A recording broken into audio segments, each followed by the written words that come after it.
Welcome to our watering training. In this video, we'll review the correct steps for watering plants so they get exactly what they need. No more, no less. The purpose of this procedure is to ensure all plants, such as trees, shrubs, perennials, and ground covers, receive the proper amount of water to promote healthy growth, minimize water waste, and reduce plant loss.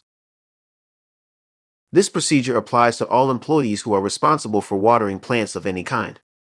Field and office managers are responsible for communicating with crew leaders the details of specific properties that need watering and creating watering schedules.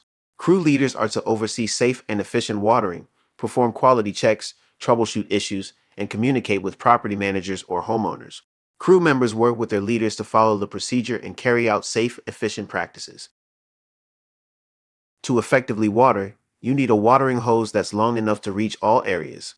Sometimes 2 to 3 hoses are needed.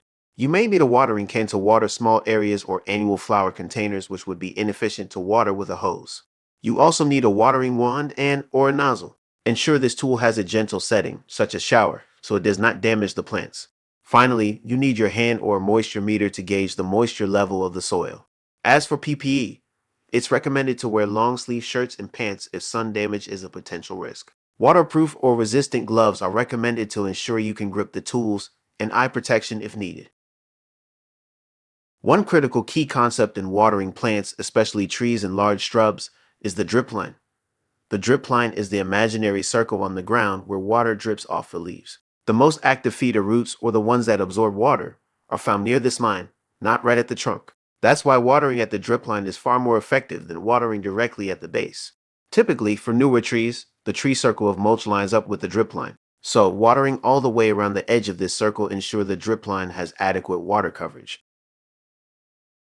Identify which plants need water by checking soil moisture, looking for signs of drought stress, and considering recent rainfall.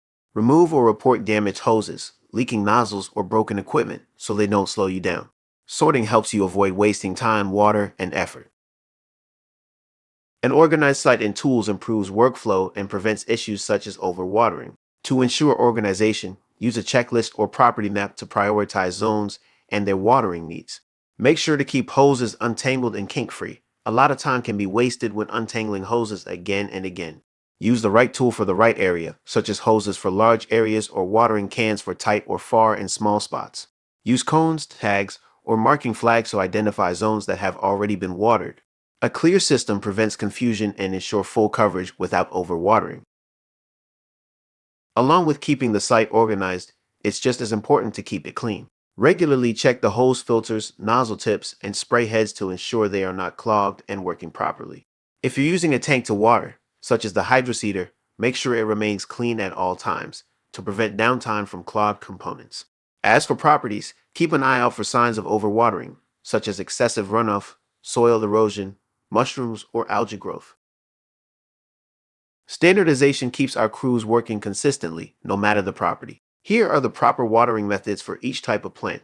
For new trees, water at the drip line, filling the basin or tree circle 2 to 3 times through. Collectively, it should receive 30 minutes of watering, allowing each pass to soak through. Water daily for the first 2 to 3 weeks after planting.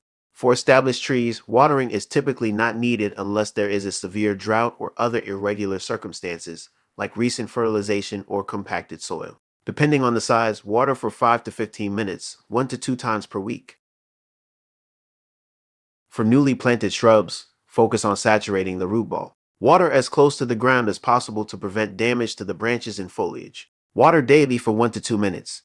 For established shrubs, watering is typically only needed if drought conditions are present or other irregular circumstances as previously explained. If it is needed, water at the base, not on the foliage, and focus on the natural drip line. Water 1 to 2 times per week for 30 seconds to 1 minute per shrub.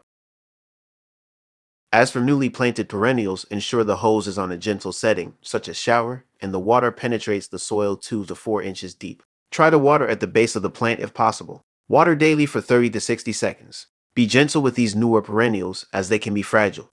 For established perennials, water at the base 2 to 3 times per week for 15 to 30 seconds. More often than not, these perennials do not need watering if they are planted in the correct location and are receiving irrigation. Finally, to water newly planted ground cover, ensure the hose is set to a gentle setting and provide full water coverage to the bed, until the soil is soaked, but without runoff. Water daily for the first 2 weeks after planting. Typically, established ground cover has irrigated beds. However, if it doesn't and there is a drought or there are other irregular circumstances, ensure the bed receives full coverage without runoff until the soil is soaked. Water 2 to 3 times a week or as needed. Now, none of these tactics work if they aren't done regularly throughout the season. To ensure sustainability of this practice, include watering procedures in weekly crew meetings, rotate watering duties so everyone is cross-trained, and remind crews of the easy access to the standard operating procedure document. Random quality checks may be performed by field managers to ensure quality. Remember, consistent watering practices contributes to the health and longevity of our clients' plants. These practices also ensure employee safety and reduce waste. If you have any questions, or if you need tools or PPE, please reach out to your crew leader or manager.